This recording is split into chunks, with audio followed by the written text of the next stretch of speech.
All right. Well, good morning, everyone. It looks like we have about 15 people on right now, and we'll anticipate more. You know, things are a little different this morning.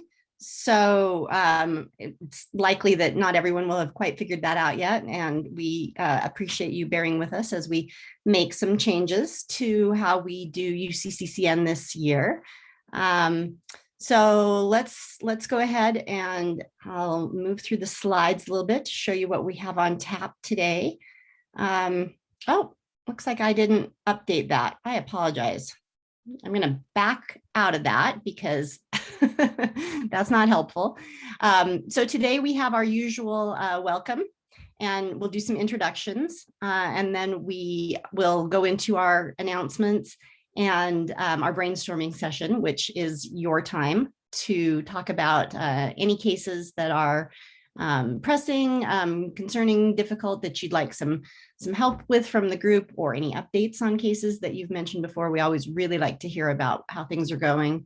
We love to hear about any QI projects you're working on, anytime you've had an opportunity to do motivational interviewing in your practice, really anything. It's your time. So we hope that you'll take advantage of that. We'll have a minute for a spotlight about medical home portal resources that Athena will provide.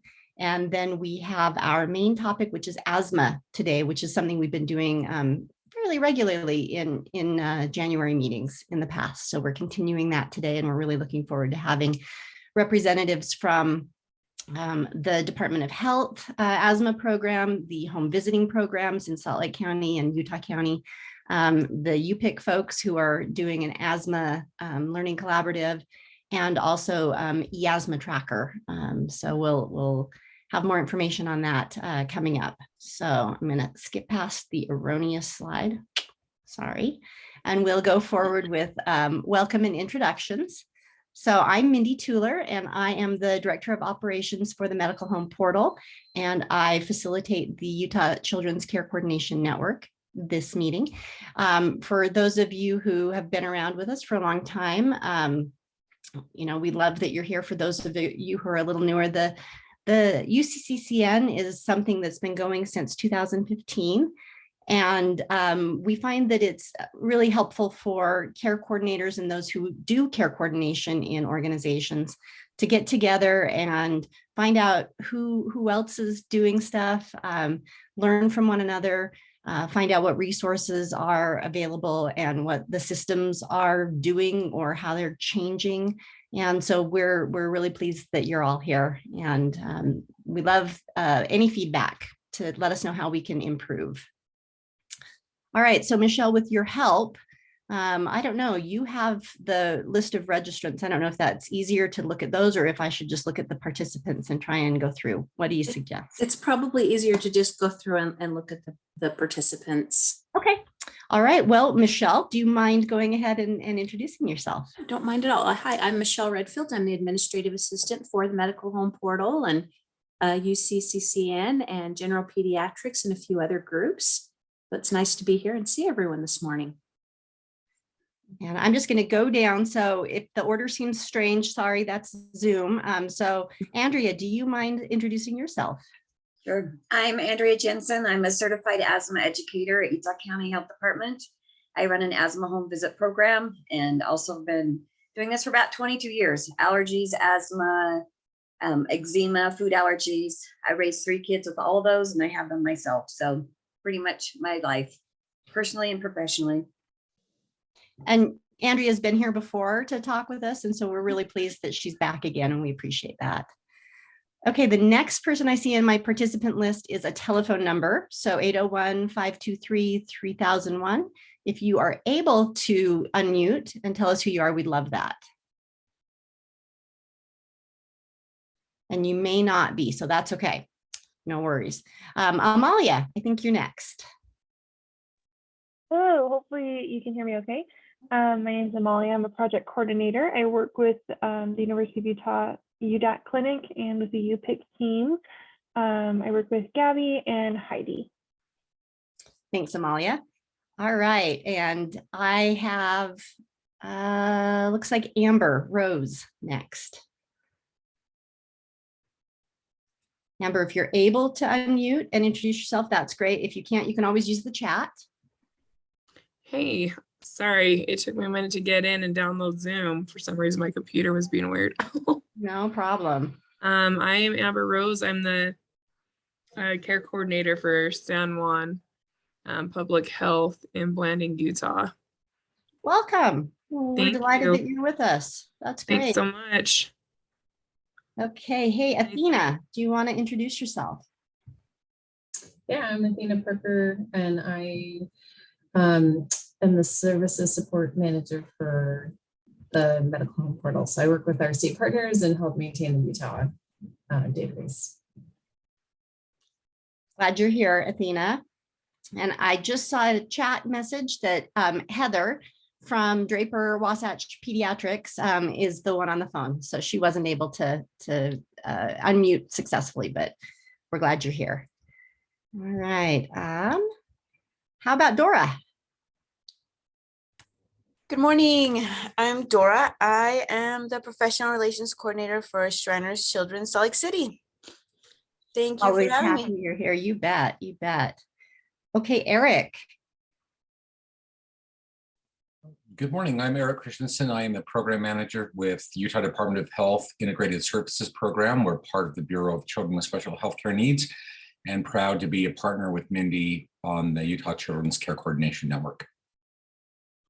Glad you're here, Eric. And Erica Wall is next. Hi, I'm Erica Wall. I am a care coordinator with ISP Services, also a nurse, I guess, for the local health department for Duchesne, Daggett, and UNA counties. Awesome. I'm really pleased you're here. Meeting. How about Evelyn?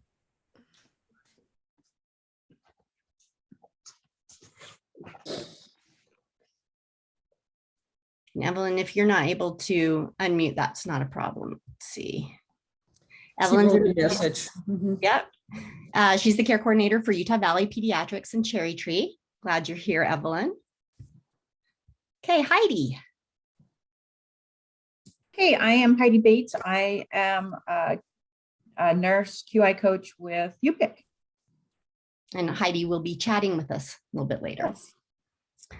All right. And how about Jill Connor? Good morning. This is Jill Connor. I am also with Shriners Children's in Salt Lake City, Director of Business Development, working with Dora on our patient outreach efforts. Glad you're here. All right, Joclyn. Hi, I'm Joclyn Meza. I work for the Asthma Home Visitation Program in Salt Lake County. We are glad you're here and we'll be hearing from you in a little bit. Kimberly Olson, are you able to unmute?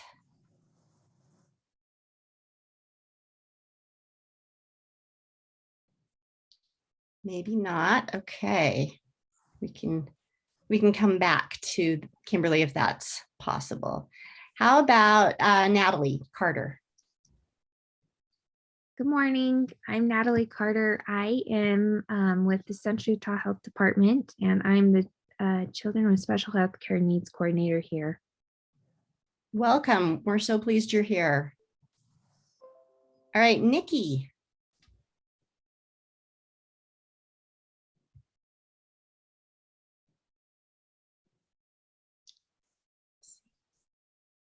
Nikki might not be able to unmute. Kind of expecting something in the chat, but I think Nikki is from Busy Bee. UCB, yeah, Kim and yeah. We're happy Nikki's here. Okay, Rebecca. I'm gonna try it. Cialino. Probably butchered that. How are you? Good. How are you? Good. I am Rebecca, and I'm a nurse care manager at the University of Utah in Farmington. Welcome, welcome. Thank you. All right. How about Savannah? Hi there, my name is Savannah Smith. I am the program coordinator for the Utah Department of Health Asthma Program. So I work closely with our partners at UPIQ as well as our local health department home visitors as our asthma home visitors, Joclyn and Andrea. Well, we're so glad you're here. Thank you. Hey, Tina, you want to introduce yourself?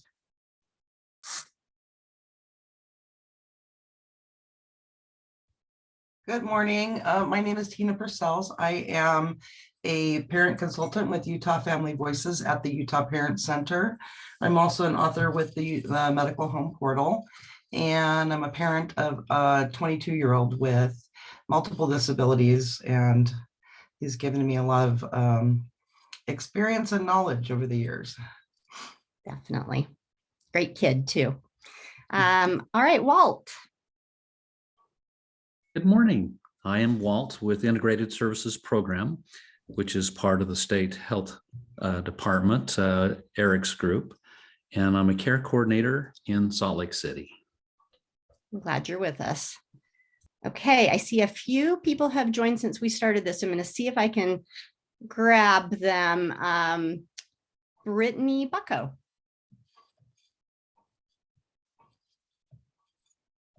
Brittany looks like she's just listening in, so she may not be able to unmute. Well, Brittany, we're glad to have you. Oh, there's something in the chat. Let me look. That's from Nikki. Yep. Okay. All right, Brittany, if you're able to let us know at some point where you're from and what you do, that would be great. And then Angie Richens. Hi, this is Angie Richens. I am the Director of Behavioral Health and Case Management through Alpine Pediatrics. Wonderful. Glad you're here, Angie. Hey, Gabby, did I skip you? Yeah, no worries. My name is Gabby Paragoshi. I'm one of the QI coaches at UPIQ and have worked with several of you already in the past on several QI projects. Thanks for having me today. Of course, of course. Okay, well, I think we'll go ahead and move to the next part of the meeting. Let's see. Oh, Brittany works with Joclyn in the asthma program in Salt Lake County. Wonderful. All right. Okay, let's see if I can advance. There we go. All right. So we're Zooming again in 2022, and we will try and end promptly at 10. It's always a challenge, but that's what we strive for. And so just a couple of things you may have noticed that we are doing a new way of connecting to these meetings. We are doing something that requires you to register. Hopefully it doesn't take very long, and that will get the information on your calendar, and you can do that for about 5 meetings in advance. And if you noticed, you can actually now see a little bit more about what the meeting is going to be about. We're trying to get that information out a little bit more too, and we'll continue to try and publish that and put it on pages and places that you'll be able to see it in advance, so you're not wondering up until the last week or last minute, what's the meeting going to be about today? And we are planning on doing a lot of the same things that we've done in the past because they've been successful and well received. So for instance, asthma, autism, we will be having a legislative session update. We're looking forward to that. And we'll be doing some motivational interviewing stuff. We'll be talking about mental health. We'll be talking about transition. And we're excited that we're going to be working more closely with Eric's team to try and help with their requirements for meeting national performance measures as the Title V organization for the state of Utah. And so that we will be doing more pre and post surveys, and we will be talking about those goals, which are medical home, which kind of is, care coordination and transition. So we're looking forward to it. And next month will be a meeting on autism. Wanted to let you know about Pediatric Project ECHO, which, as some of you probably already know, the Division of General Pediatrics at the university and the Medical Home Portal are taking over, and our spring session of Project ECHO sessions has begun. We had our first one last Wednesday, and we have another great one today at noon. And I know that can be hard for people to attend multiple long meetings, but they are recorded. So if you're interested in any of the topics, you can always go back and see those later. So today, the topic is the impacts of parental mental health on pediatric medical care. And I'm sure you guys you've seen this probably firsthand. But Dr. Cunningham is a really great part of the team in the division of general pediatrics and at UDAC. And so I'm sure that'll be a great session. And here's what else we have on tap for Project Echo for Peds this spring.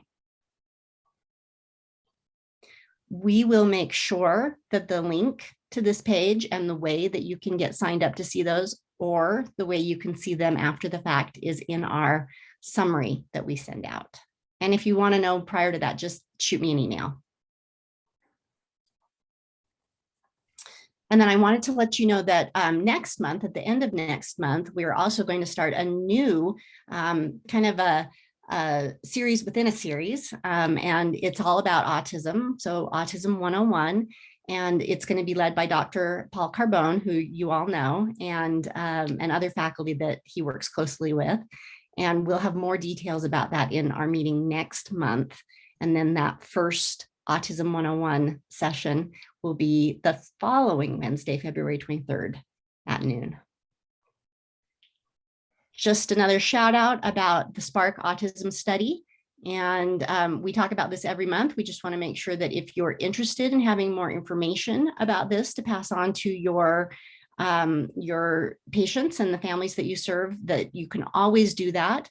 You can certainly get in touch with Amalia or just use the numbers here, and we will get that information sent out as well. But it's such a great research study that we don't want anyone to not be aware of it. And Amalia says, just reach out to her if you have any questions about Spark. All right, so we have some updated content on the medical home portal to tell you about. We've updated information on headache and also on the maple syrup urine disease newborn disorder page. And we're working on actually making some streamlined changes to a lot of our clinical content. And both of these are taking advantage of some of that new formatting. So if you have a chance to go in and look at those, we hope that they are more useful to you, less redundant, briefer, and kind of more to the point. All right, Athena, can I let you take control for a second and talk a little bit about asthma resources on the medical home portal? Yep. Okay. Stop sharing, let's see.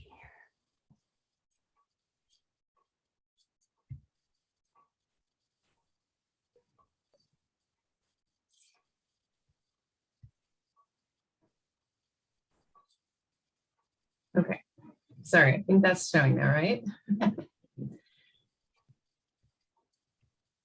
Okay, so I just wanted to give, since we're talking about asthma today, a little bit of a rundown on some things you may be able to search on the medical home portal within the directory that are helpful. So I've gone ahead and searched the term asthma here, and you can see it's pulling up 42 service providers. So again, we have our map feature. You can zoom in and look at what some of those different ones are. It's going to be a range of, public health services, clinics, that kind of thing. And in addition to just searching the term asthma, we have a few service categories that may also be helpful. And I'm just going to list them really quick instead of showing you the results of all of them, but it's asthma clinics, respiratory therapy, pediatric pulmonology, pulmonary function testing, and pediatric allergies. So those are all topics that if you're looking more, for something in particular, you can search actual service categories or also just the term searches as well. And then I wanted to highlight a few of the agencies that will be speaking to us in a little bit. So I've gone ahead and added them to this. You may see this resources of the month linked in the notes after each of our meetings. And I wanted to show you, if you haven't had a chance to click on that, this is kind of what it looks like, what it'll look like when it's sent to you. Actually, I'm going to stick it in the chat here as well. This is a URL that you can click on and get the information for these agencies that are going to speak today. So you can see we've got the Utah Asthma Home Visiting Program, the Utah Asthma Program, e-Asthma Tracker, and then UPIQ. Also linked here, and you can expand and collapse each of these to see more information about them, the specific numbers to call for each of the different county health departments for the asthma visiting program, and their websites, all the just a short description of what that service includes as well. So that's kind of how those resources of the month list work as well. If you haven't had a chance to use those, all the information is right here. Thanks, Athena. Looks like we got someone in the chat. Oh, Athena put that list. Great. The nice thing about the lists is that, whenever information on a service provider changes or gets updated, that list will reflect the updates. So we hope you'll check out that feature. It can be really valuable. And our goal, of course, is to just make things as helpful to you as possible. If you have regular service providers that you inform your patients about, that you can have a list and just print it off or send them the URL and you're good to go. A great example of that, Mindy, is as I was updating this, I noticed that the websites for both the Utah Asthma Program and the visiting program have been updated recently. So I was able to plug those in, and now the link you have should have the updated addresses right on there. Excellent. Great. Yeah, Athena does a wonderful job of trying to make sure that the Medical Home Portal's Utah Services Directory is up to date. All right, let me try and share my screen once again. Right. Okay, so now is our brainstorming time. You guys may notice I've changed the slide background just a little bit. So I removed the big COVID label because it seems like that's just our life now. So I'm not going to call it out any longer. I also tried to change the logos that are on this slide deck so that all of our collaborators and partners are a little better represented. So you're seeing a little bit of a new look going forward. Anyway, okay, brainstorming. This is your time, and we really hope that you will feel comfortable to take advantage of it. This is a judgment-free and just very helpful informal group. And so I'm going to be quiet and let you guys pop up. You can do chat questions or comments if you'd like to, or you can just unmute and start talking. Hi, this is Eric. I'm going to just jump right in off the top. More of an announcement than anything. Cynthia Palacios Gutierrez, our child psychologist, has taken a position at the Children's Center. So we are without a psychologist at the moment. We currently have a job posting at the health department, and that recruitment is open through the 6th of February. So if you know of anyone who is an outstanding child psychologist who would like to work with the ISP team, we're doing mostly telehealth at this point, and some autism evaluation, but a lot of behavioral supports and some kind of a variety of issues concerned with children with special healthcare needs. Please send folks my way and we will get them to that link. And I think actually I'll see if I can get that link and throw it in the chat for right now. That was my 10-second ago epiphany I just had. So I'll throw that in there, and you can share that with anybody who may be interested. Thank you. Thanks, Eric. Oh, we're going to miss her, but I'm sure that she'll do a wonderful job at the Children's Center. This is Erica. I'm part of Eric's team. So I have a new case that came to me just yesterday, actually. This mom, and I did try to use the medical home portal to find, I guess, and I'm not sure if they're called a behaviorist. Nothing really in this area. The kiddo's on Medicaid. She's 15. She actually she was tested by a psychologist. I'm trying to see if she was tested for autism or not. So I guess I'm just looking what type of psychologist or whatever does behavior type things. So the kiddo, her diagnosis, intellectual disability. other specified neurodevelopmental disorder, oppositional defiant disorder, unspecified depressive disorder. So grandma's the one who has this kiddo.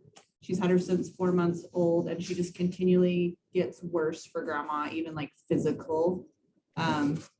So this psychologist told her she would be better off to have a behaviorist instead of just like a talk therapy. I've only been doing this since July, so I guess I'm just kind of, what do I find for her?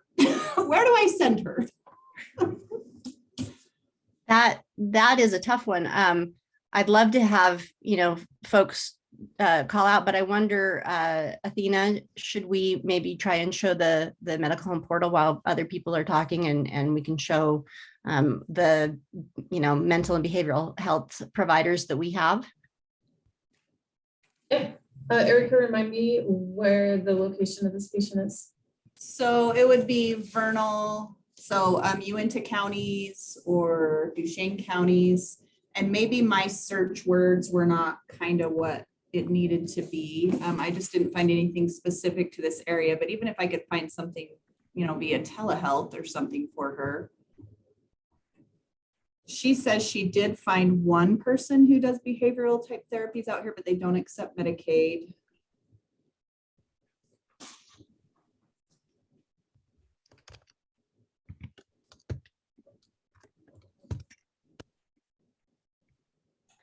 So cognitive behavioral therapy is the most common and really probably what you need in that kind of situation. Medicaid does make it tricky. A lot of, depending on the county that you're in. I know in Utah County, Wasatch Mental Health has the exclusive contract for Medicaid. So if they're not in a position to cash pay, or maybe in your county, if that's not a limiting factor, then you can explore other options. Yeah, so cognitive behavioral therapy is what's coming to mind to me. And I'm definitely not an expert in this area, but I think probably the term behavior will be in the mode of therapy that is listed.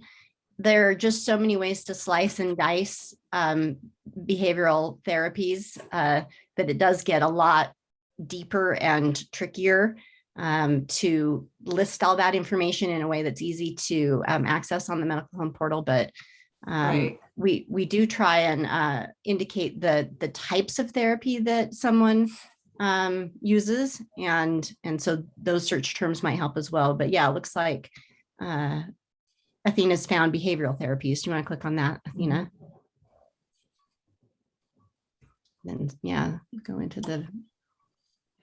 So RISE services came up in our area as well, but the RISE I know is more like a day program type of thing. I don't know that they actually offer any type of therapy services, and it's more kind of like they assist the people to live on their own.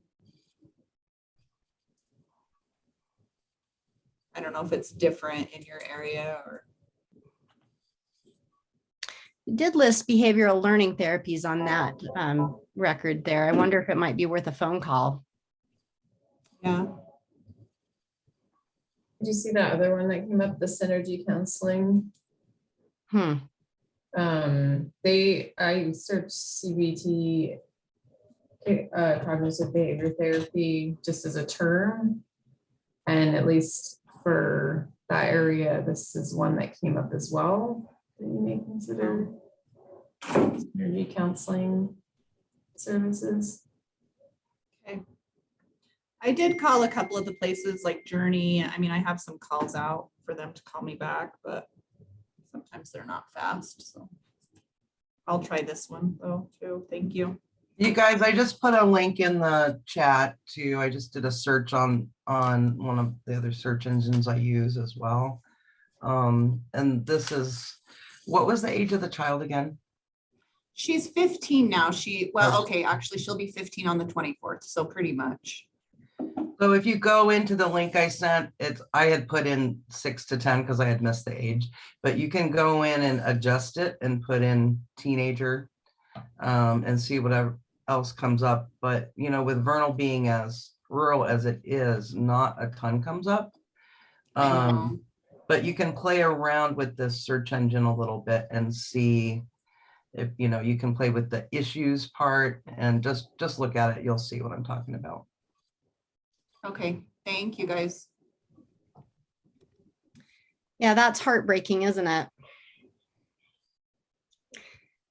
Well, we did mention Erica, I think last month. Oof, I don't know if we did or not, if it was the month before, but there's a great website called parentguidance.org that it's not about this level of stuff, but it is really more of that day-to-day kind of support. And they've got all kinds of classes or courses and that sort of a thing that might be helpful for grandma, just to have her feel like she's got something that she can go and read about and maybe try and do until a therapist is found. But the problem with therapists and therapy is, even when you get somebody and maybe you are seeing them weekly, it's still all those other days and hours in between those visits, right, that really count. and so hopefully grandma in this case can get some tools for herself as well. But this is it seems to me a really on the mark website when it comes to supporting families and mental and behavioral health. All right. Well, good luck with that, Erica. We'll make sure that all the stuff that got talked about will go in the meeting summary. And if you need it sooner, we can shoot those links to you. Let's see. Looks like it's my turn to take the screen back. All right. Anybody else have a case they'd like to share, or just want to let us know what's going on with you guys, how you're doing with Omicron? What else is happening in your worlds that you'd like to share? Mindy, I want to just give a quick minute and let our care coordinators know a little bit about an interesting case that I've dealt with this month. It's my personal thing, but I want to talk about it really quick, just so people know to look and think out of the box sometimes. Very quickly, most of you that know me know that my family challenges every possible medical percentage or chance out there. And we did it again this month. My husband has epilepsy. My son has epilepsy. I have epilepsy. Just so you guys all know that piece of it. We've been dealing with it all for a while. And my husband and son are on the same medication. So dad and son are, both on the same meds, both have epilepsy, and both have been struggling to keep their sodium up. Just, going in, low sodium levels. The doctors were kind of watching it with my husband. They've been watching it with my son, and we've been working with a dietitian to supplement the sodium for my son, who's tube fed. And, it just really hasn't been going up as high as we'd like to see it for either one of them. But we also, as a family, did not understand the how scary sodium can be. So on January 3rd, right when it was the day to go back to work after the holiday, at about 4 o'clock in the morning, my husband went into a massive seizure. And I woke up and did what I normally do, because that's our time of the morning for him to have a seizure if he's going to have one. And we did the normal and got him out of it and started to say, you're not going to work today, you're going to rest, blah, blah, blah. And then he went into another one that lasted longer and was a little more scary. And then we've dealt with 2 seizures before with my husband. So we thought, okay, we're just going to watch. And sure enough, he went into another one that was even scarier. And I called the ambulance. Again, not really knowing what's going on and why he's this way. We spent 10 and a half hours up at LDS Hospital ER. with him going into seizures, strapped to a gurney, with no ICU beds available in the Valley. And he really needed, some higher level medical care in a neuro unit, and we weren't getting it. They kept coming to me and saying, we're sorry, we can't find a bed. They actually were looking at opening up like a closet upstairs at LDS, which was wild. But at about whatever time, I don't remember, but we got to IMC neuro unit at midnight that night. And they were awesome. They were, and what we found out is Steve's sodium was at a kind of a really bad level that can kill you. And we just didn't know it. And like, who checks their sodium every day, right? You don't know. So we got through the situation. Steve had some hurdles to overcome. Believe it or not, he's an engineer who actually is the engineer over all the IVs you guys get in the hospital and we get when we go to the hospital. And he's back to work and he's doing fine. Thank God. But it took a couple of days. It really felt almost like he had had a stroke, because he just slowly was like, being able to get his words back together. His sentence were sometimes he'd like mix his words up. So anyway, he's back, he's fine, he's wonderful. Go back to Adam. And I did meet with his dietitian like the week after we got out of the hospital, and mentioned these things. And she set off a bunch of red flag alerts to Adam's neurologist. And this was our home care dietitian. This is a kind of awesome service I love to see happening, especially when in our situation. But she said, whoa, back up. Adam is Steve's, his father's son. We need to get on this now. We can finally understand why Adam's sodium has been so low. Just to give you an idea, they want us between 135 and 145 in sodium. That's what all of us should be. Steve was at 123. And it seems like such a small number, a small range, but it was really, that is the number that could be very bad for you.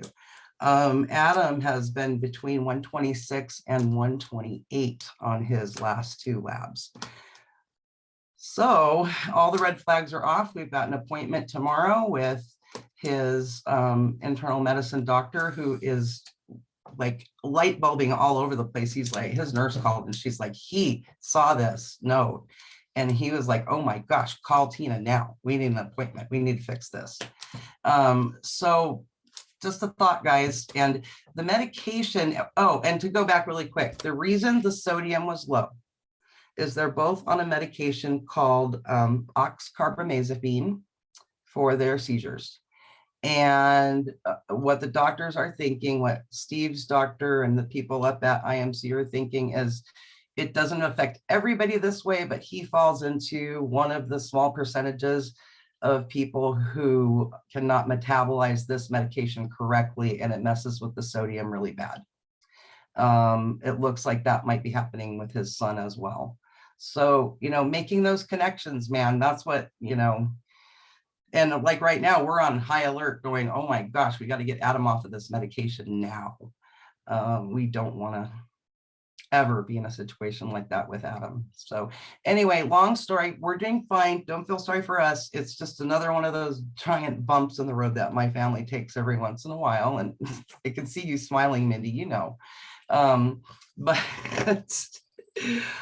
we're fine. But just, think about those odd connections sometimes and what they could mean for kiddos, especially. Okay, I'm done. Can't hear you.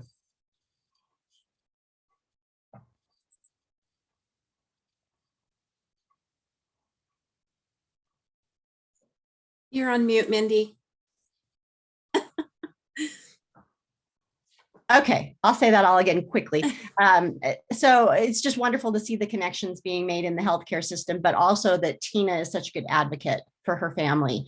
And so I think those are the takeaways there for sure, is that if we can all try and do that communication between the care team, and if the family can feel empowered to talk about what's going on, even if it doesn't seem like they need to, that's when you can find these things. That's wonderful, Tina. And we're so glad that Steve's doing better and that Adam is going to get his meds fixed. So. Oh, yeah.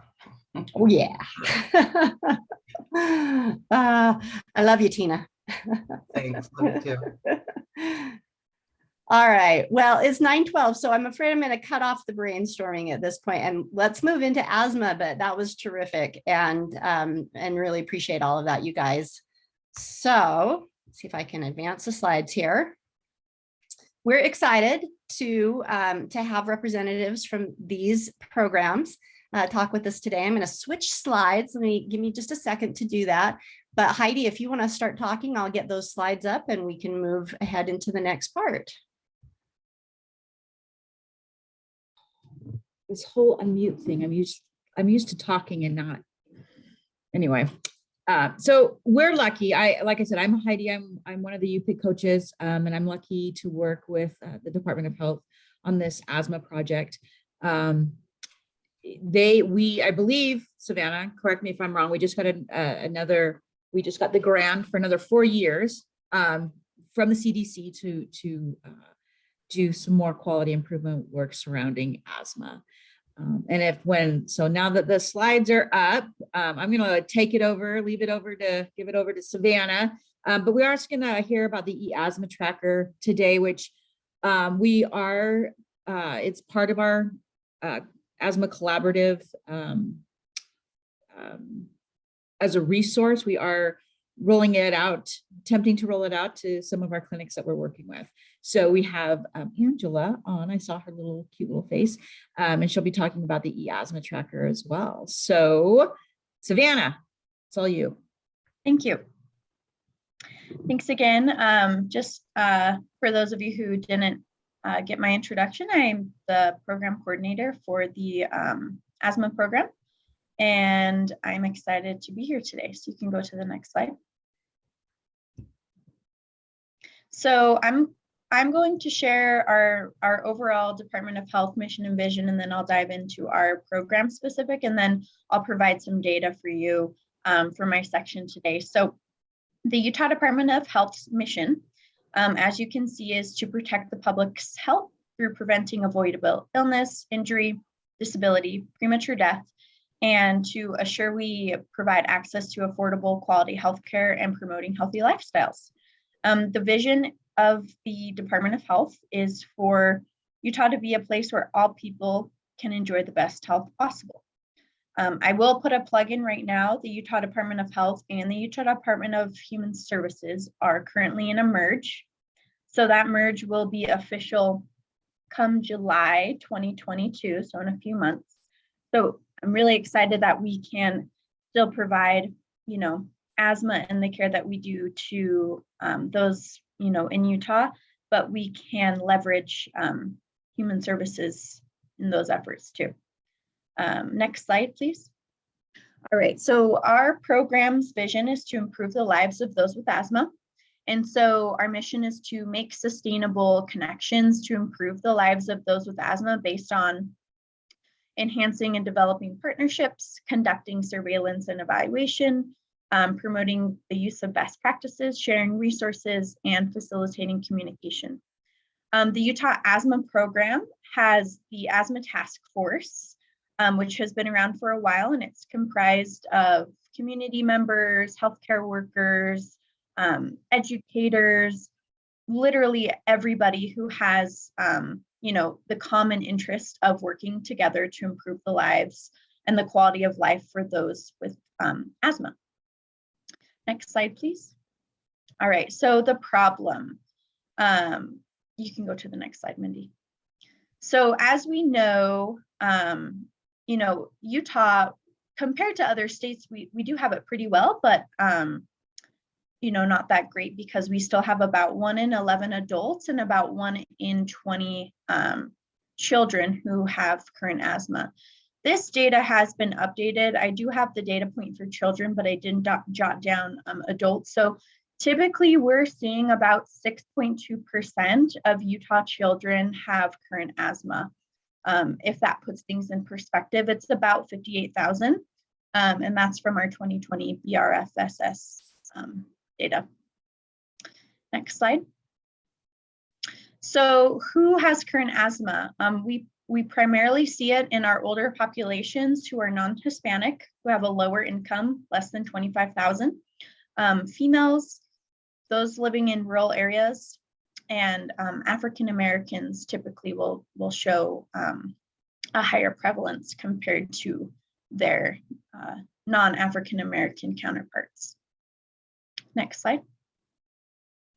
So this graph, it lays the foundation. So Healthy People 2030 has a target of, not an acceptable amount of deaths, but the target is to not go above 8.9 per million deaths 8.9 per million deaths. So you can see Utah shoots way above what the Healthy People 2030 baseline and target. What that means is while Utah has a lower prevalence compared to other states, our death rate is higher.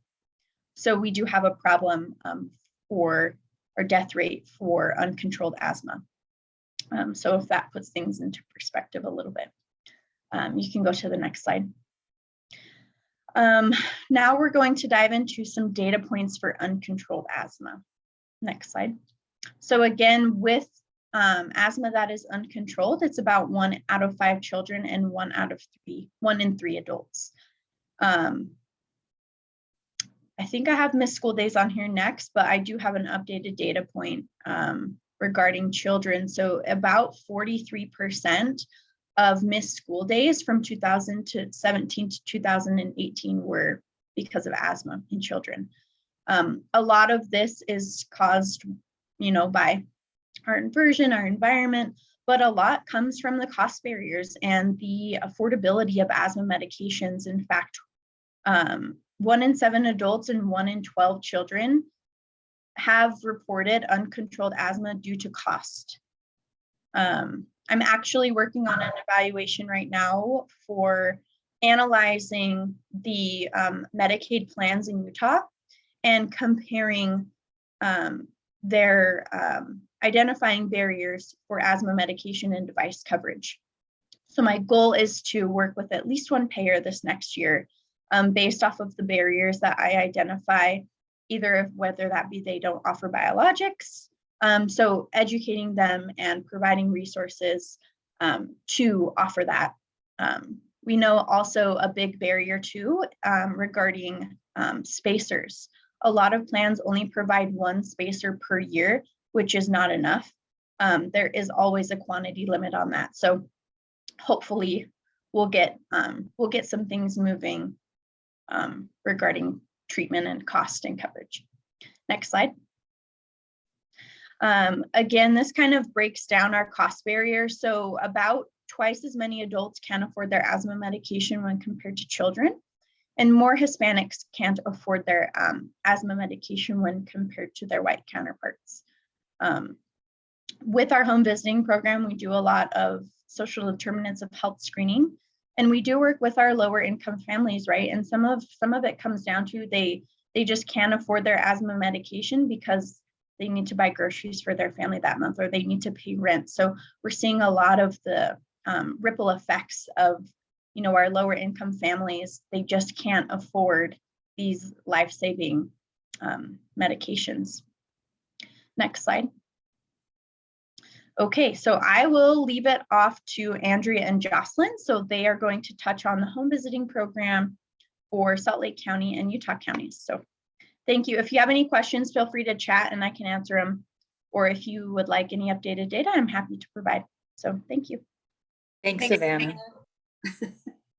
So as you can see there, we're doing virtual visits right now during the pandemic. I have a HIPAA compliant clinic that I use, DocSeeMe, and so that allows us to do visits with our clients. So next slide. So Salt Lake County and Utah County, I actually was able to squeeze in some home visits at the end of 2015 in December. So been doing home visits since then. We were funded a little bit before that, working on our plan. So right now it's Salt Lake County and Utah County. And then Tri-County and Southeast we have our pilot project where we're doing Medicaid only members. One thing to keep in mind, this is for all ages. Some people think we only work with kids. No. Oftentimes, if we're working with a child, the parents or the grandparents or older siblings have asthma as well. And it is free. We are funded through our grant. Next slide. So these are the requirements: is to be in the ED or have been hospitalized in the last year due to asthma. Prednisone, we like to call those Satan's little Tic Tacs because we get a little crazy when we're on them. They've been on prednisone in the last year, and then the asthma control test if they're below 20. As Savannah mentioned, a lot of people think they're well controlled and they're not. I can tell you, as we're doing the asthma control test, I have people with scores of 6, 7, and 8, and they think they're fine. They think their asthma is fine. They definitely are not, and they're doing some damage to their lungs. So next slide. So our program, we follow the 3-visit model. So we have 3 home visits, 2 follow-up phone calls. As I mentioned, we are doing these virtually during the pandemic. So this is the model that we follow, and we want to follow them for a year after their last visit, just to make sure that they're doing well. As we know, jobs change. People have lost jobs during the pandemic. Insurance changes. Maybe insurance decides to stop covering a medication, whatever it may be. We want to make sure that we're not just a flash in the pan. Down the road, we want to make sure that they're staying well controlled. Next slide. So on the first visit, they learn about asthma symptoms, triggers, the medication, inhaler technique. Over the years that I've been doing this, I don't know how many clients I've had, probably over 200. And I've had 2 that have had correct inhaler technique. So that's a big one. We talk to them about what happens during an asthma attack. We kind of fill in the gaps. And so we tell them, look, your doctor diagnosed you, prescribed your medications, we're just going to fill in the gaps. Your doctor would love to do this. They don't have time, but we're paid to do this. So that's where the medical field and public health really work well and go hand in hand. Okay, next slide. We also make sure that they know all the different medications that are on the market. Maybe something that they're on isn't working for them and they need to go up a step. There's 6 steps in the national guidelines. So I let them know where they are, which step they're on, and what medication is included in that. And then always refer back to the doctor and have them follow up. They set a goal for themselves after the first visit, whether it's, oh, I didn't realize I was supposed to take my controller inhaler every morning and every night. I thought I could just take it whenever. So whatever goal they set for themselves, we'll follow up on that. Next slide. We, as mentioned, make connections. We have a lot of people that can't afford their medication. And then we know that asthma isn't the only thing going on. If they are insecure with food, with rent, with mortgages, their electricity is going to be shut off, whatever else is going on, we want to help with that. And oftentimes it's finding a clinic that they can be referred to that has a federally funded pharmacy inside a low-cost clinic. Next slide. So they need a lot of other things. You can see all the things on here that we can refer them to. WIC, Baby Your Baby, making sure that their homes are healthy and happy. A lot of mental health issues, especially during COVID, that's increased. Tobacco cessation programs, you name it, we do it in public health. We can get them connected. We even make sure that their car seats are installed properly. We can connect those with one of our colleagues that does that. Next slide. So the second one is a little bit harder to do virtually. Initially, we would do a walkthrough of the most used rooms in the home. Now what we do is we talk to them, we send them homework. They have a little fillable PDF that they need to fill out before the visit. And then we'll talk about the basic asthma triggers, where they're found in the home and what they can do about them. My approach is I sort of do a DoorDash where I drop supplies off, and let's go to the next slide.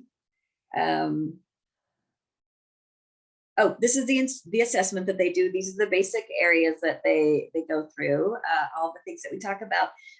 People don't realize that the indoor air quality can be much more polluted than the outdoor air quality. Very, very common. So we make sure that they understand all the different areas that they need to check. So let's go to the next slide. Okay, this is my DoorDash slide. We leave supplies on their porch and I run. And then I text them to make sure that they got those. So for Utah County, we do mattress pad cover, pillowcase cover, and then we have a bucket of allergy and asthma friendly cleaning supplies. For Joclyn's County and Salt Lake County, they get extra help from Green and Healthy Homes. So Joclyn, feel free to chime in anytime, but they're able to provide vacuums, HEPA vacuums for their participants, as well as air cleaners.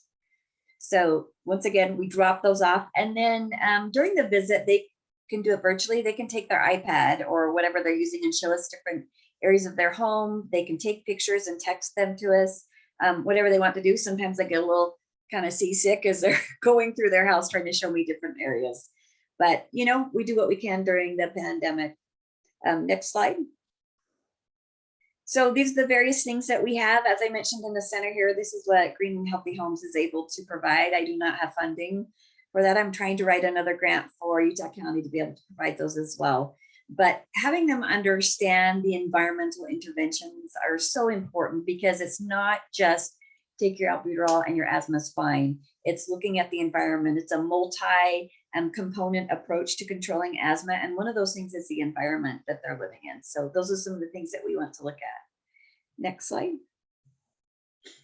So once we are talking to them during the second visit, we don't just say, oh, good luck, hope we can get that mold problem fixed.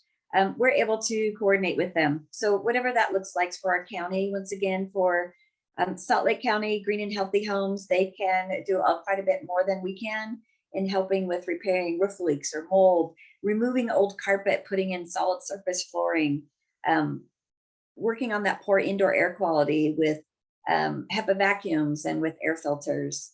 For Utah County, I'm really limited in the agencies that we have here. We never have the funding Salt Lake County has, but we're able to help with either a Habitat for Humanity, or some of the cities have critical home repair programs. And with those, that's federal funding that they can use to help people make repairs in their home if they're low income. Next slide. Oh, back one, sorry. If you can, there we go. Third visit is a follow-up. So we'll talk about any changes that they made to their medication. Did they need to start a biologic or change their medications? Did they make home repairs? Are they still waiting on that? Is there something else we can help them with to help them troubleshoot? Once again, on the third visit, we'll also assess an inhaler technique. It's really easy for people to fall into old habits. And we explain to them they're really not getting all the medication out of their inhaler if they're not using it correctly. So that's one of the things that we really try to focus on. Next slide. So this is the feedback that we can send to the clinic. We like to let them know we were not able to get a hold of your client, and these are the dates that we called, we texted, we emailed, whatever it might be. So they have that on the record. Or we can say, hey, do you mind following up with this client? They're not able to afford their inhaler, or insurance has stopped covering this brand of inhaler. Whatever is going on, there's a black mold problem in the child's bedroom. Please follow up with them. We've connected them to services, whatever it is.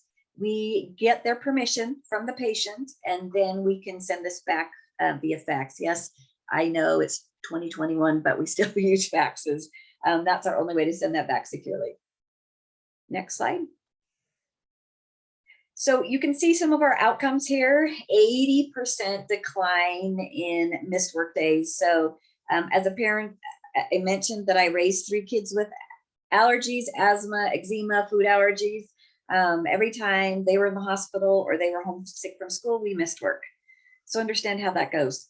51% decline in missed school days, 41% decline in unplanned doctor visits, 51% drop in those oral steroids, Satan's little tic tacs, that prednisone.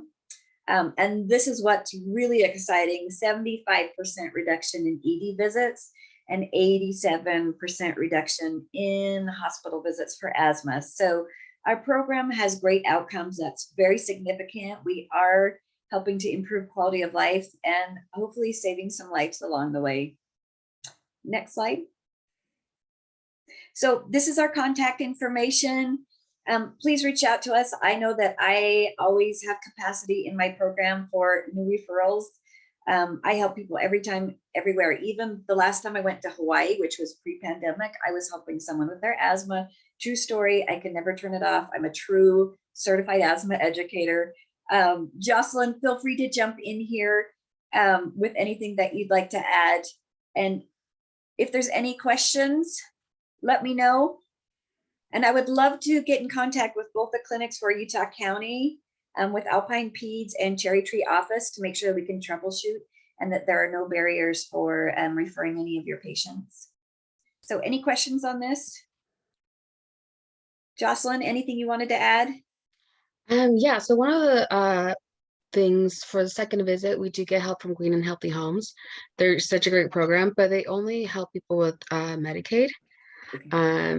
But yeah, they provide a like a shark vacuum and a air filter. They go into the home and explain everything to the family. So it's a really great program. And we also are have the capacity to help as many people. There's a team of 3 of us in Salt Lake County. So we are welcoming any referrals that you guys send our way.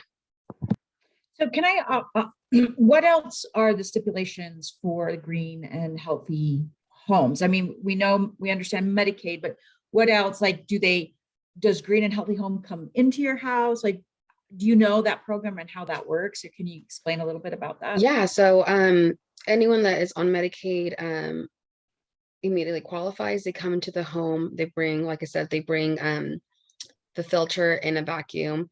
They go in and show you how to use it, where in the home would be best to use a filter.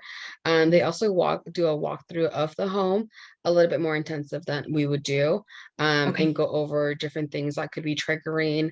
For example, the last visit I went to with them, the furnace room was a little dirty. So he explained how the dirt could affect the furnace and the air that people were breathing in there. So they just go really into all the triggers that could be affecting anyone with uncontrolled asthma. They also bring, similar to what Andrea does, a bucket of cleaning supplies that are clean that they could be using instead of harsh chemicals. It's probably like a 20 to 30 minute visit. And it's usually tied with our second visit where we talk about triggers. Okay, so with your programs, and please correct me if I'm wrong, but they have to have an ACT score also of a certain, like below 19, is that? Yes. Okay, and then, and that's also for you, Andrea, or do you feel, yes. Okay, all right. We have the same requirements for both of our counties. Okay. And then also we use track for the kids that are under age 4. Okay. And so that's a little bit different scoring system. So there is a cutoff for that too, if they're not well controlled. But honestly, the majority of people that I get are have a very low asthma control test score. Okay. All right. I just didn't know if that was like, if you had somebody maybe that's on that borderline, that's in maybe a yellow zone, that the doctors could, the clinic could refer before they got into the red zone, because that's what we're trying to do, right? Is to stop an asthma exacerbation before it happens. Right. And honestly, in all the years I've been doing this, I think I've had one referral that actually didn't qualify. Once I start talking to them, they're a lot worse than they realize. So I sort of explain to people, it's like the first time you get glasses, you don't realize what you've been missing out on. Yes. Like there's leaves on the trees. It's not just a big green ball.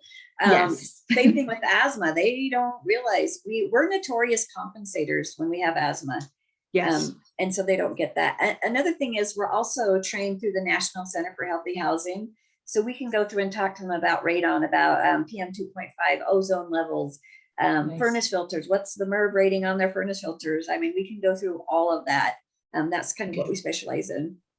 And that's kind of what I want to just, just reiterate is that if these clinics have a patient that maybe, what they report on an ACT is 2021, 22, maybe if, the doctor can still refer to you guys and maybe you can go, you know what I'm saying, and redo things. I just, that was just kind of I think in talking to some of these clinics that I'm working with, and we talk about the home visiting program, their thought is, oh, they don't have a low enough, they're on Medicaid, or maybe they're not on Medicaid, but they don't have a low enough ACT score. And so, we're just trying to stop an asthma exacerbation before it happens, right? We're trying to stop that ED visit. We're trying to stop missed work days and missed school days. So yeah, but oftentimes if I have somebody with a high asthma control test score, they will have been on steroids within the last year, once, twice, 3 times, 4 times. It's crazy. Yeah. So again, with these clinics, I just want to reiterate, even if you think that they say they may have a nice ACT score, it looks okay, still send a referral. Let these guys, they're professionals. They are, they're specialists in this field. Let them get in there and see the house, see the kids and see the families and see how they can help them. Yeah. And I always make a comment to clinics that we accept all referrals and we can figure out if they qualify or not. And like Andrea said, most of the time they do qualify, and sometimes they are doing well, but things change all the time. Seasons change, different people have different triggers. So they might be fine when they go into the clinic, but when we talk to them, they might have uncontrolled asthma. So just if you ever doubt if they should be sent over, just send them over anyway, and we can figure that out ourselves. And fantastic. Yeah, and they don't have to be on Medicaid. Keep in mind, in fact, I'm preparing a presentation for a national presentation I'm giving in a couple of weeks. I help people in $2 million houses, and then people that are couch surfing, and we meet them at the local library and help them out. So income is not a requirement for our program. It doesn't matter if they have insurance. It doesn't matter what insurance they have, except for Catherine Miller is here in the center. This is our pilot project where she is working with other parts of the state. It's basically everyone on the east side of the state that she's covering, and that is Medicaid only. But for Joclyn and I, for Utah County and Salt Lake County, pretty much anyone we can help. Yeah. And so Athena, that answers your question. Catherine Miller is your contact for that Tri-County pilot area. I work closely with Catherine Miller. And she is, I think she's been down to Moab. She's in that Carbon County, Price. That's where she's located, but she does work on that east side of Utah. And she's fantastic as well. So I'll please keep these numbers. I know Mindy will be sending out this information at the end. But just so you know, this is a big resource for asthma kiddos, asthma patients in general. So just keep this information handy in your clinics, and, try and find a referral process. Join an asthma collaborative. We can help with that. Okay, thanks guys. All right, Mindy, I think maybe, and then Savannah, she's with the Department of Health. She is our liaison and our go-to. So, and we meet with her monthly. So any questions, and she's amazing as well. All right, Mindy. So UPIQ, yay, that's us. This is our team. We don't have Amalia on here. We don't have a picture, but we do have Amalia Kamano. She, did I just butcher your last name, Amalia? I'm so sorry. No, you're good. Okay, good. But I'm lucky enough to get to work with these fine ladies. Diane Liu is our director. And of course, everyone knows Gabby. She's my mentor. She was, when this position opened up, I was like, oh my gosh, I couldn't even ask for a better person to work with. So, and Amalia, she joined our team a couple of months, 6 months ago? It's COVID years, so please don't. April. No, April. You're good, April. Okay. Because it feels like years. It does, right? I'm like, you've been with us for a couple of years. But Amalia is also on our team, and she's smart and just a fun group of women to work with. So. All right. What is UPIQ? Yep. And why should you care about QI work, right? So UPIQ stands for Utah's Pediatric Partnership to Improve Healthcare Quality. We work with clinics from Logan to St. George to Moab to Tooele, wherever we can. We work for this. We work in the university, but we are funded by grants, CDC, the Department of Health. We just got another grant from Intermountain to work with their behavioral health clinicians. I'm on that. Gabby is working one with the behavioral health. She's working with the doctors and providers in clinic.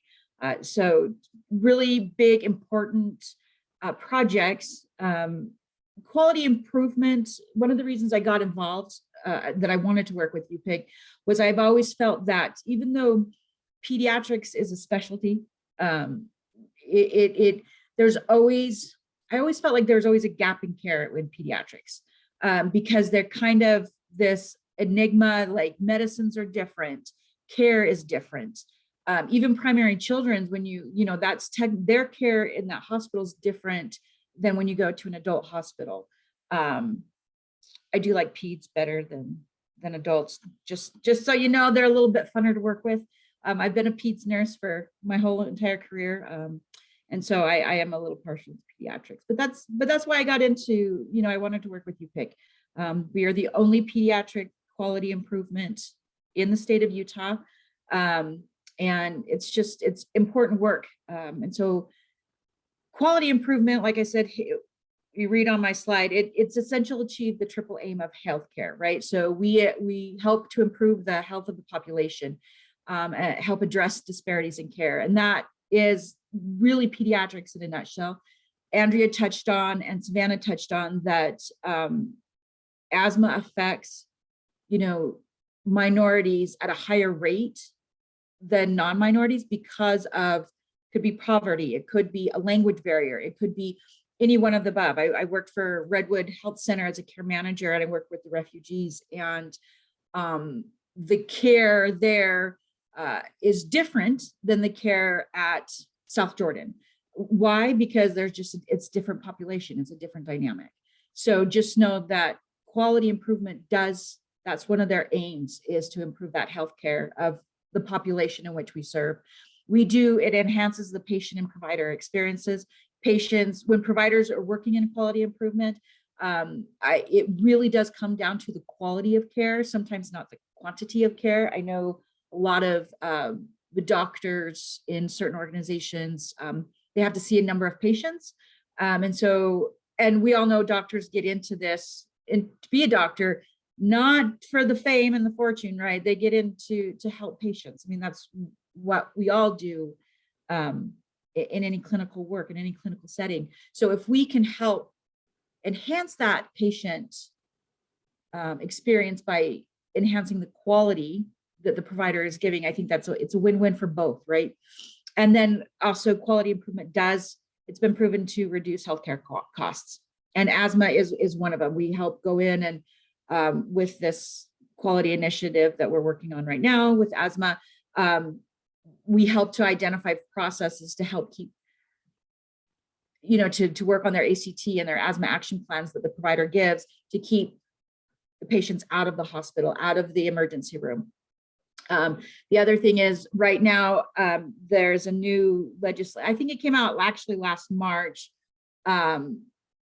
that they have stock albuterol. There's a mini grant that these schools can have stock albuterol in the schools. The caveat to that is that the student has to have an asthma action plan on file. So usually the process was the kid would have an asthma exacerbation because there's a fire outside, it's smoky in the summer and the fall, or, it's windy, it's cold. So he has an asthma exacerbation. He forgot his asthma inhaler because kids are kids and parents are, just thinking about 300 other million things. The school has to call 911. They can't give him a rescue inhaler. They have to call 911. So that takes services away from the rest of the population to come and give this child a, yes, and they are, yes, thanks. Thank you, Andrea. They are required to use disposable spacers. So it's just a one-way valve. They use it and they throw it away. So just so you know, that's also, but these school, and it's administrators, it's nurses, they are trained, they have to go through training to be able to use the albuterol correctly, but it does save costs and it saves time. You know, so just so you know that that's also that, I think it was last March, a year ago, last March, that the legislator passed that grant. So the schools now can get stock albuterol. So the other, and why you should also care about QI work is that PCMH, Patient-Centered Medical Home accreditation, requires all primary care practice to have a systemic focus on QI and safety. And we do that. So when you work with our group, what we do in our processes, that satisfies that requirement. Next slide, Mindy. So what do you get with the partnership with UPIQ? So you get data feedback and benchmarking and practice coaching. So we, at the beginning of every collaborative, we give you we help you find your baseline data. We find out where you are, and then monthly performance reviews. So every month we ask for charts. We ask for some sort of quantitative number to help get us where you need to be. And then we help the clinic target areas of improvement. Maybe it's that there's a high staff turnover, right? How do we help focus that process when there is such a high staff turnover? In fact, especially here with COVID, right? I think our clinical staff is suffering a little bit more with this new Omicron virus than it has with the Delta. Not by much, I'm sure, but I just went to Sugar House yesterday, and they don't want one more thing to put on their MAs because they're so afraid of losing them. So we help with those areas of improvement. And then we help the clinic develop skills and organize their approach to their quality improvement. And then again, we help troubleshoot the challenges and barriers and help give ideas. We do peer-to-peer mentoring, which means is that like today, we have a webinar by Dr. Heather Howe. She is going to be talking about the new guidelines and the updated guidelines for asthma care. And so that we provide practices with evidence-based knowledge. And every month through this collaborative and through any collaborative, we always have a peer-to-peer webinar that gives these providers maybe something that they didn't know, or maybe enhance, like they forgot, or enhance their knowledge and resources. Home visiting program is one. The Department of Health is a resource. I know that we haven't, I think in the past we haven't used them as a resource, but they are definitely, we're expounding on that starting this year. And then we have the shared learning collaboratives. Every month we have team lead calls. It doesn't matter which collaborative you're joining, everyone will have a team lead call. And that what happens is that community comes together. They share their challenges, their lessons learned. They share what helps inspire them and motivate them. Prime example, I'm working with behavioral therapists, the LCSW, psychologists, psychiatrists, which is very new to me. And to be honest, they're very new to QI work. They knew that they had gaps in care, but they didn't, they knew that they had them, but they didn't realize that they had them, if that makes any sense. And so what happened is we got all these clinics from across the state. We have one in St. George that's doing amazing. And then we also, we have a few coming up north, and they all come together every month to talk about what works for them. This is their population. How can we address this? Transitions is huge in the behavioral health world. How to get them to primary children's, how primary children's can get them to get a bed, right? And HMHI, what is that? Because they changed their name, is their new role that they have to play. So just so you know that's what we do every month. And then at the end of the initiative, 6 months, you will be hearing from us again. So this asthma collaborative that we're currently in will end in June. And October, you'll hear from me. I'm going to be calling up and I'm going to be going, hey, let's see how well you've done, without me kind of being there in your face every month. And we will have you pull charts and we'll see how well you do. Now, that doesn't mean that you lose contact with us after 6 months. No, you can call us anytime. You can email us. My cell phone's there now because we're all virtual. And we're always there to help you along the way, even after, let's say this collaborative ends in June. Let's say in 6 months, they have a question, they can call me. In a year, they have a question, they can call me. So just because the initiative ends doesn't mean our relationship ends. So keep that. in mind. All right, next slide. If I'm going too much, I have to leave time for the e-Asthma Tracker, and I like to talk. So, oh gosh, sorry, I'll hurry, Angela. So we do use IHI's model for improvement. And this is, what are we trying to accomplish? How are we going to know a change is an improvement? And what change can we make that will result in improvement? So it's just that see one, do one, teach one. You know, it's that PDSA cycle. We plan it, we do it, we study it, did it work? And if it didn't, then we have to go back to the plan. But if it worked, we go back to the act. All right, next slide. Currently, this collaborative, it started technically in November, December with baseline data. We have 4 practices. If anybody on this call would like, if their clinic needs MOC Part 4, or they need to, you know, meet mandatory QI requirements, shoot me an email. It's not too late to join. But we have one in Weber County, one in Davis County, one in Utah County. Andrea, you and I are going to be on a call next month. I have to get you that information, and Salt Lake County. Well, Joclyn, you're up. So, and then 2 providers are needing the MOC Part 4. And again, we help with the QI mandatory requirements. So, and I think that's it. Oh, what are we going to give you? We're going to give you, I just dropped off a whole thing of spacers, their inhalers, demonstrators, resources. And then again, the learning collaborative, you're going to understand the impact of environmental factors, such as COVID.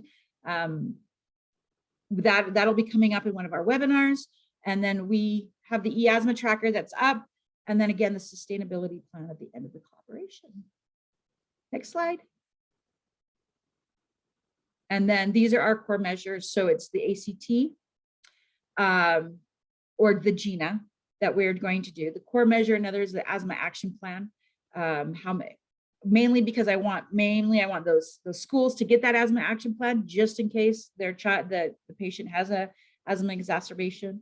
And then some of our clinics are working on a metric for the flu vaccine and the COVID vaccine, which I think is huge. And then another optional is patients signed up for the e-Asthma Tracker. And then you'll get a balancing measure that if you need MLC Part 4, you have to fill out. So next slide. Boom. Angela, you are up, my friend. Thanks. Sorry, I hurried. No worries. I will hurry too. Can everyone hear me okay? Yeah. Okay, perfect. Well, hi everyone. My name is Angela Zhu. I am one of the project coordinators on the University of Utah e-Asthma Tracker team. I'll try and go through my slides as quickly as possible just so that there's enough time to wrap up. But we have been working with the Utah Department of Health asthma program, as well as UPIQ they're partnering with us on our project to help us disseminate and implement the e-Asthma Tracker. And we've loved working with them, and we're excited to talk to you guys today and see if anyone else is interested. Again, we're part of the UPIQ's Asthma Collaborative. As you could see on the last slide, it's an optional measure, and we're just excited to kind of get our feet on the ground and start implementing with clinics. So what is the e-Asthma Tracker? It is a patient-driven tool for individual and population level continuous and remote asthma control management. Our team created the e-Asthma Tracker in the hopes of mitigating or alleviating some of these harmful or disruptive impacts that asthma can have. It is a standalone HIPAA-compliant web tool, and it can be accessed from your computer or your phone. Next slide, please. So this just goes through a little bit more detail on some of the components that the e-Asthma Tracker has. So I'll go over this in the upcoming slides. So next slide, please. And just a quick note that the e-Asthma Tracker is available in both English and Spanish so that you can reach members of your community who may be more comfortable speaking Spanish. Next slide. Okay, so the e-Asthma Tracker consists of a weekly asthma control questionnaire that your patients would fill out. It is based off and adapted from the asthma control test, just changed to capture weekly asthma control from patients or their parents. And it takes less than 3 minutes each week to complete. If they forget a certain week, we will send the reminder notifications to answer the questionnaire. And you can see that these first 5 questions just assess how the patient's asthma symptoms are doing the past week, very similar to the ACT. Next slide. The second page of the test displays their asthma score at the top, as you can see here, and then asks the patient about their asthma treatment for the week, including compliance with control or medications they have been prescribed. We also try and collect additional information about if they had any any acute exacerbations, the need for unscheduled medical visits, or missed school and or work days, because we all know that those are important measures to collect about asthma. And then we also have a comments field at the bottom of the page that allows the patients to track additional detailed information about if they encountered an environmental trigger, or were they sick, stuff like that. Next slide, please. And then right after you submit your test, it provides the patient, and then the provider in the clinic can see this as well, immediate graphic feedback of their asthma control for the week. So it allows them to view their asthma control over time, which is great. And then the e-Asthma Tracker categorizes a patient's asthma score into 3 different chronic asthma controls, very similar to the ACT. So a green zone for good control, a yellow zone for worsening control, and a red zone for poor control. And then each zone will give the patient a different recommendation, including, if they need to follow their asthma action plan, if they are experiencing exacerbation. What's more, the e-Asthma Tracker has a really great, robust real-time alerting system. So if you do fall into the red zone or the yellow zone, alerts will be sent out to all parties involved. So the patient, the parent, the clinic, the care coordinator, the provider, all according to your guys' the clinic preferences and also the patient preferences. And all of this is to help try and get the care that the patient needs proactively before they end up in the hospital room or emergency room. Next slide, please. So these are just some quick patient examples, which I won't go into a ton of details with, but the e-Asthma Tracker can really help providers manage their patient symptoms. So for this example, the patient was struggling and the provider was able to notice that and step up their controller medication. And right after they stepped up their controller medication, they immediately got back on track. Next slide. It can also help you identify triggers. So in this patient example, their asthma was struggling for a really long time. And then finally they realized that the cat was a trigger and they were able to give their cat away and see immediate improvements. And then the third slide, sorry, next slide. This third example here shows that this circle right in the middle shows that the patient was struggling, but with their provider's help, they were able to prevent a hospitalization. However, later on, they stopped using the Asthma Tracker, and because they weren't able to get that proactive care, they ended up in the red zone and had to go to the hospital. Next slide. So it's really a great tool to capture longitudinal asthma control, and it can really help track asthma scores over time, as well as the asthma treatment they've received. So you can see on this patient graph, it will track what certain weeks you took controller medications, indicated by the red pill icon. And it's been shown to really help patients prevent those periods of difficult asthma control. Next slide, please. So there's a ton of additional features on the e-Asthma Tracker, including motivational features to keep them engaged in educational materials. We've recently updated our platform, so we have a new look and feel, as well as new motivational features. We've also added a new trigger diary and pollution graph, and we also have a ton of educational resources linked to our website. Next slide, please. We also have a fantastic clinic interface that the clinic, the care coordinator, and the provider can all help to monitor and manage all of their patients using the Asthma Tracker. Again, we have that real-time alerting system. You can message your patients in the Asthma Tracker. There's an entire notes column where you can keep track of your notes and follow up for your patients. And then there's also different patient categories to help you sort your patients and monitor all of your using the Asthma Tracker. So we have a lot of resources for the clinic. Next slide. So this table breaks down the steps needed for a practice to use the e-Asthma Tracker. Again, you would need to enroll children with asthma, monitor people, and respond to alerts. And we would help you if you guys were interested in ever using this tool. With the help of UPIQ, we would create a step-by-step workflow for each of these processes. And we can share the slide deck so you can look at this table in a little bit more detail. But the key thing to know is that you don't necessarily need a clinical background to use the e-Asthma Tracker, and depending on your clinic's bandwidth, only one person is needed to handle all of these steps. Next slide, please. I did really want to briefly mention the clinical impacts of the e-Asthma Tracker. So we did a research study a couple of years back. And as part of this research study, the University of Utah tried to implement the e-Asthma Tracker in 11 pediatric clinics across the state of Utah.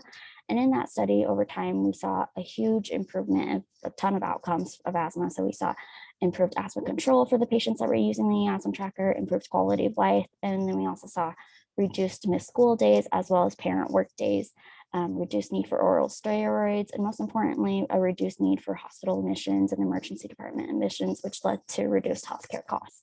And then compared to children who didn't use the e-Asthma Tracker during that time period, those children didn't have any improvement in any of the above. So it's pretty significant. Next slide. And then just very briefly, from the study, that same study, the e-Asthma Tracker team found that not only did patient asthma control and quality of life scores significantly improve after they started using the e-Asthma Tracker, but disparities in asthma control and quality of life were also completely eliminated in minority groups compared to the white population during the year patients used the e-Asthma Tracker. And these results were reported in 2 papers published in 2019 and 2020. Next slide. So I know that was a really quick presentation. I apologize for going a little bit over time, but if anyone has any questions about the e-Asthma Tracker or our collaboration with UPIQ and the Asthma Collaborative, please feel free to reach out to our team. Our contact information is here, or you can also reach out to Heidi. Thanks, everyone. Thanks, Angela. Sorry about that. I thought that was great. Thank you so much. I mean, I can't believe there's a single reason not to use it, right? Right. Hey, this is Andrea. Can I just jump in? I just want to say something really quickly. I was on the first grant cycle, the PCORI grant that helped develop the tracker. I was one of the patient stakeholders. And one thing I felt was really important is we're not helping our teenagers. So when it says on their child, remember, as anybody under 18, the initial study only went up to age 12. And with our feedback, we're able to increase that to age 18 because if any of you know that have raised teenagers, they don't tell you anything. And my daughter actually used the tracker, and I would get a text and I would get an email to let me know that she was in her yellow zone or red zone. And she'd say, well, how did you know about that? I'm like, because of the tracker. So it's great for patients that have the tweens or the teenagers that never tell you anything until they can't breathe. So I would throw that out there. I would highly recommend it. Exactly. Thank you, Andrea. Yeah, we have some great teen stakeholders on our project right now, and we can really see the impact with our teen population. It is a really good transition tool to kind of help teens get a hold of and take charge of their own healthcare. So yeah, thank you, Andrea. Very nice. Oh, thank you guys so much. And yeah, we never have enough time on these meetings. This is great, great stuff. I did want to mention that in the Salt Lake Tribune this morning, there was an article about a new bill that would allow doctors to list Utah's air pollution as a factor in someone's death. That was kind of going back to data at the very beginning. Isn't that great that we need a bill like that? I know, huh? Anyway. Sad. Well, as always, this was wonderful. Just want to let everyone know that our next meeting will be February 16th. It will be about autism. And just a plug to let you know that if you want to connect in between these meetings, you don't have to wait until, we all gather again in February. You can use our listserv, and we love hearing from people. It's such a terrific supportive group that whenever somebody throws something out there, immediately there's lots and lots of responses, and it helps us all. So again, that will go in the summary of the meeting, as will all of these other things. And if you need something before we get that sent out, just give me a buzz and we'll connect you. But we really appreciate all of our asthma resource folks today. You were terrific. And everyone, good luck with breathing out there, because it's pretty gross. Yeah, good luck. All right, take care, everyone. Have a good rest of your Wednesday.